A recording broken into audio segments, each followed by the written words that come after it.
Most of our travels have been related to work that's been going on in the Galapagos, the former school.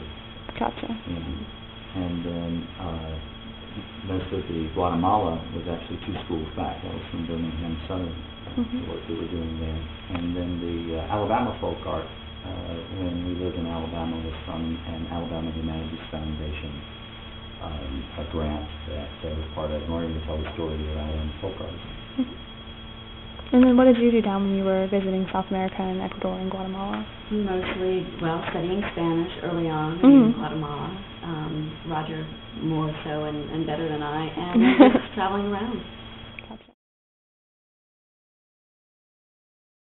These works are all by a family, the Tolliver family, and the most famous artist in this family is Mose Tolliver. And Mose was in an industrial accident and then took up painting and became very famous, and dealers from literally all over the world, New York, Europe, would come there to buy work.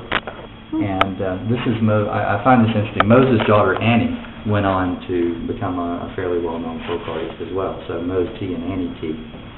And these are family portraits. This is Mose's self-portrait, which I find is really very cubist. I mean, for a guy who has no training in art, that's another thing that's fascinating. What influences you might think they have, although they actually aren't influences because they're not aware of his art. Then Annie, this is her portrait of her father, and he continued to. Actually, I never saw Mose out of bed. And he would paint in his bed, and actually would paint on his pajamas, and paint on the bed, and paint in the sheets, and paint on the floor, and paint everywhere. And then this is Annie's self-portrait. And another thing I love about these artists, they have this great sense of humor and self-deprecating sense of humor, many of them. Here the family is fishing, and Annie's telling you the story. Do you know what they're fishing for here? Lobsters. Those are red snapper. Yeah. So that's her depiction of what a red snapper must look like with its snapping claws. And I'm not real familiar with lobsters. Yeah, and then this one is this is Annie's family going on a picnic, and either she gave us this one or sold it to us for virtually nothing because she was divorced from her husband and she didn't want this picture of him around anymore. So I mean, then she just tells this story as she's describing. Yeah, and this is another one of hers that this is called Africa Lady is what she called it. And sort of her depiction. But yeah, this is so she says on the back, black afraid. I mean it's misspelled, obviously, lady. Another thing you can really understand about the art is these beer can or Coke can tabs.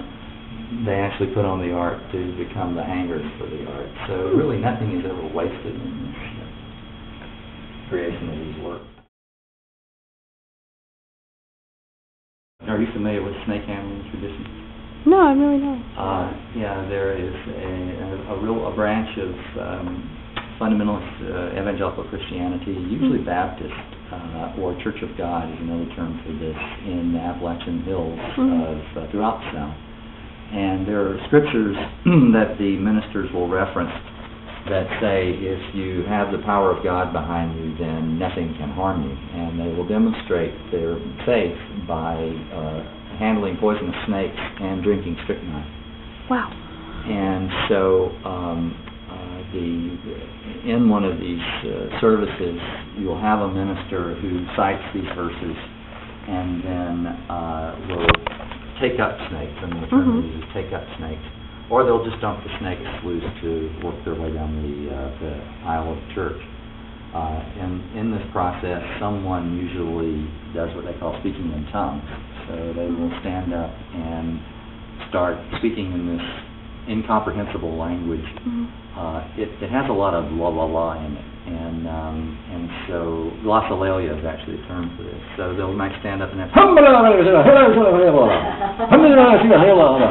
and then someone will stand up and interpret because they've been given the gift of interpretation, and so they might stand up and say, God is trying to tell us this, and the other thing. So you have a kind of combination of all of this going on, in a really amazing moment. You might even have somebody cutting backflips down the aisle. The entire congregation is really brought into this kind of euphoric frenzy by this whole thing. And so, 60-year-old woman cutting backflips. You can imagine the adrenaline levels that so many of these services might actually reach. So there's some really interesting stories about these snake handling ministers, and one of the most famous ones was a trial about 15 years ago in Alabama where one of these ministers tried to kill his wife by putting his snakes in the laundry and telling her, asking her if she'd go to the laundry, and so she goes and takes this out, and she's bitten by rattlers, and luckily she survived that, but then there was this huge lawsuit and trial for attempted manslaughter.